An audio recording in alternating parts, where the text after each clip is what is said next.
अटेवा की ओर से लखनऊ में 1090 के पास समरसता भोज का आयोजन किया गया। इस भोज में शिक्षकों, विभिन्न कर्मचारी संगठनों, स्वास्थ्य संगठनों सहित अधिवक्ताओं आदि ने हिस्सा लिया। इस अवसर पर बजट में पुरानी पेंशन बहाली, 8वां वेतन आयोग आदि मुद्दों पर चर्चा की गई।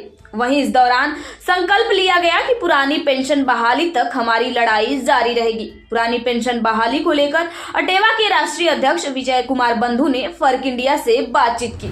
सर, बहुत बहुत स्वागत है आपका फर्क। धन्यवाद। क्या कहेंगे, जो पुरानी पेंशन है उसको लेकर आपकी जो प्रयास है आपका काफी दिनों से, क्या उसमें कुछ कामयाबी हासिल हुई है आपको?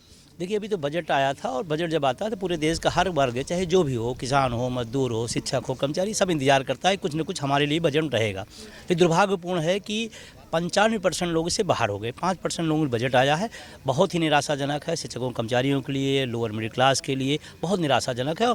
और इतना मुझे कहते हुए दुख हो रहा है कि देश की वित्त मंत्री साहब ने जो बयान दिया कि लोग अमीर हैं, सब सोना चांदी खरीद रहे हैं, तो फिर सरकार 80 करोड़ लोगों को 5 किलो राशन क्यों दे रही है जब सोना चांदी खरीदे? तो मुझे लगता है कि वित्त मंत्री जी शायद इस देश में रहती नहीं, कहीं और रहती हैं, आकर के अपना बजट पढ़ देती हैं और चली जाती हैं। यूजीसी पे क्या कहेंगे? जिस तरीके से सुप्रीम कोर्ट ने यूजीसी पे फिलहाल जो नए नियम आए थे उन पे रोक लगा दी है। देखिए, मेरा अपना मानना है, चाहे सरकार हो, चाहे राजनेता और राजनीतिक दल हो, ये अपनी सूझ पर तो जनता को बांटते रहते हैं, लेकिन जनता की सूझ जो है शिक्षा, चिकित्सा, रोजगार, पुरानी पेंशन, उस पर चर्चा नहीं करने देते। तो मैं तो बुद्धिजीवी समाज से कहूँगा कि अपने मुद्दों पर आप आइए, शिक्षा की बात करिए, चिकित्सा की बात करिए, रोजगार की बात करिए, पुरानी पेंशन की बात करिए। इस देश में अर्सनिक बल हैं, राजनेता 4-4 पेंशन लेता है और राष्ट्रवाद की बड़ी बड़ी बातें होती हैं और अर्सनिक बलों को पुरानी पेंशन नहीं दी जा रही। इवन देन ये राष्ट्रवादी सरकार, दिल्ली हाईकोर्ट ने अर्सनिक बलों के पक्ष में दिया कि सशस्त्र बल इनको पुरानी पेंशन दी जाए, लेकिन उसके खिलाफ राष्ट्रवादी सरकार सुप्रीम कोर्ट चली गई उसके विरोध में। मतलब सोचिए आप, कितना दुर्भाग्यपूर्ण है कि इस देश का जो गरीब किसान मजदूर का बेटा जाके वहाँ सैनिक मरता है, देश के लिए कुर्बानी देता है, वो पेंशन नहीं पाएगा, एसी में बैठे हुए 4-4 पेंशन लेंगे। ये बहुत दुर्भाग्यपूर्ण। यूजीसी पे क्या कहेंगे? जिस तरीके से जो सवर्ण समाज थे कह रहे थे यूजीसी हमारे लिए बहुत बेकार नियम है, बहुत बेकार बिल है, और वहीं जो दूसरी तरफ है ओबीसी चाहे SC ST कह रहे हैं कि ये लोग लागू नहीं होने देना चाह रहे हैं, हमें दबा रहे हैं।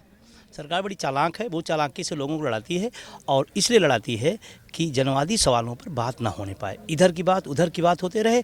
जिन पर सरकार का जिम्मेदारी है, जिन पर सरकार का काम है, उस पर सरकार का कोई प्रश्न ना आने पाए, कोई सवाल ना उठने पाए, तो इधर उधर मुद्दे उलाते रहते हैं। निश्चित रूप से हम सबसे निवेदन यही है कि देश बहुत अच्छा देश है, विविधता में एकता का देश है, तमाम जातियाँ, धर्म, संस्कृति, रीति रिवाज इस देश की परंपरा रही है और बहुत पुराना है।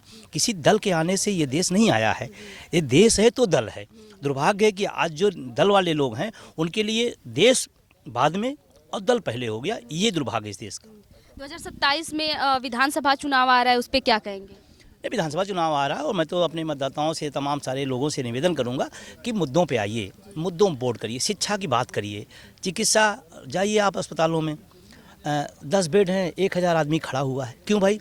एक PGI इस लखनऊ में बना है तो इतने बजट हर साल पास होते हैं, दूसरा PGI नहीं बन सकता। मैं तो कहता हूँ हर जिले में PGI बनना चाहिए, लेकिन उस पर नहीं होगा। अपनों इलाज कराना होगा विदेश चले जाएंगे, अपनों इलाज कराना होगा तो अपने बच्चे विदेश में भेज देंगे, लेकिन गरीब आदमी मर रहा है। तो मुद्दों पर आइए, और मुद्दे जब तक नहीं, जब आप धर्म उलझन में आप रहेंगे तो आपका कुछ भला नहीं होगा, सिर्फ नेताओं का भला होगा। मतलब जो कल केंद्रीय बजट पास हुआ है 2026-27, आपके हिसाब से वो बजट में कुछ खास नहीं है? खास तो है ही नहीं है, कागज़ पे बहुत मजबूत है, ज़मीन में कुछ नहीं है। अभी हमारे साथ मौजूद थे इटावा से राष्ट्रीय अध्यक्ष विजय बंधु जी, जिनका कहना है कि जो बजट आया उसमें जो आम जनता है उनके लिए कुछ भी नहीं है और जो अस्पताल है उन पे भी ज़्यादा ध्यान देना चाहिए। कैमरा पर्सन साहिल के साथ मैं प्रियंका, फर्क इंडिया।